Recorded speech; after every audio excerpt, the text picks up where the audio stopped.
So ಈಗ ಎಷ್ಟೊಂದು ಜನಕ್ಕೆ ಹೀರೋಯಿನ್ ಆಗ್ಬೇಕು ಅಂತ ಆಸೆ ಇರುತ್ತೆ, ಓಕೆನಾ, ಬಟ್ ಎಷ್ಟೊಂದು ಜನ ಕೇಳ್ಪಟ್ಟಿರ್ತಾರೆ ಅದನ್ನ, ಬೇಡ ಬ್ಯಾಡ್ ಎಕ್ಸ್ಪೀರಿಯನ್ಸ್ ಇದೆ ಈ ತರ ಕೇಳ್ತಾರೆ, ಬೆನಿಫಿಟ್ಸ್ ಅದು ಇದು ಏನೇನೋ ಹೇಳ್ತಿರ್ತಾರೆ. ಸೊ ಅಂಥವ್ರಿಗೆ ಏನ್ ಹೇಳಕ್ ಇಷ್ಟಪಡ್ತಾರೆ? ಯಾವ ಇಂಡಸ್ಟ್ರಿಲಿ ಇಲ್ಲ, ಯಾವ ಕ್ಷೇತ್ರದಲ್ಲಿ ಇಲ್ಲ, ಎರಡು ಕೈ ಸೇರಿದ್ರೆ ಚಪ್ಪಾಳೆ ಆಗಿರುತ್ತಲ್ವಾ.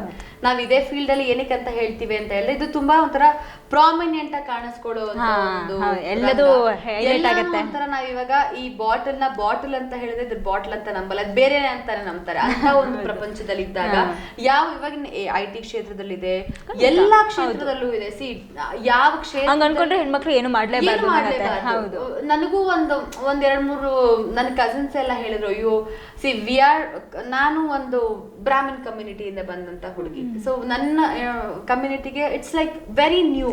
ಸಿನಿಮಾ ಇಂಡಸ್ಟ್ರಿ ಅಂದ್ರೆ ಹೊಸದು, ಅಯ್ಯೋ ಸಿನಿಮಾ ಇಂಡಸ್ಟ್ರಿ ಆಗಿನ ಜನರೇಷನ್ ಅಲ್ಲಿ ಡೆಫಿನೆಟ್ಲಿ ಸಿನಿಮಾ ಇಂಡಸ್ಟ್ರಿ ಸಿಕ್ಕಾಪಟ್ಟೆ ಇದು ಹಾಗೆ ಹೀಗೆ ಅಂತೆಲ್ಲ ಈಗಲೂ ಹಂಗೆ ಮಾತಾಡ್ತಾರೆ.